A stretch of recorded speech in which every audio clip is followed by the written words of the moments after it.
స్వామి. చెప్పు భక్త. 2025 ఎలాగా అయిపోయింది, కనీసం 2026 లో అయినా జాబ్. అరెరే ఇప్పుడే అయిపోయాయి. ఏం పర్లేదు, కనీసం ఒక్క బిజినెస్. అది అవ్వదమ్మా.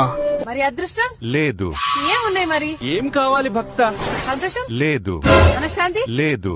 ఆరోగ్యం లేదు. ప్రశాంతత లేదు. కనీసం రెస్పెక్ట్ లేదు. కార్ లేదు. బైక్ లేదు. ఇల్లు లేదు. మరి ఏమున్నాయి స్వామి? ఏం కావాలో అడుగు. మీరు ఇవ్వాలనుకుంటే ఏదైనా ఇవ్వగలరు, ఏదో ఒకటి ఇవ్వండి స్వామి. నీకు ఏం కావాలో అడుగు, ఇస్తాను. కనీసం ఇన్స్టాలో ఫేమ్ అది నీ జాతకంలో లేదు తల్లి. ఇదంతా కాదు దేవుడా, కనీసం నెలకొక ఫారెన్ ట్రిప్. ఆశకి హద్దుండాలి తల్లి. ఇక లాస్ట్ ఫైనల్ ఒకటే కోరిక, రాత్రికి రాత్రే మాయలు మంత్రాలు ఏమన్నా జరిగిపోయి నేను కోటీశ్వరాలను అయిపోవాలి. 2020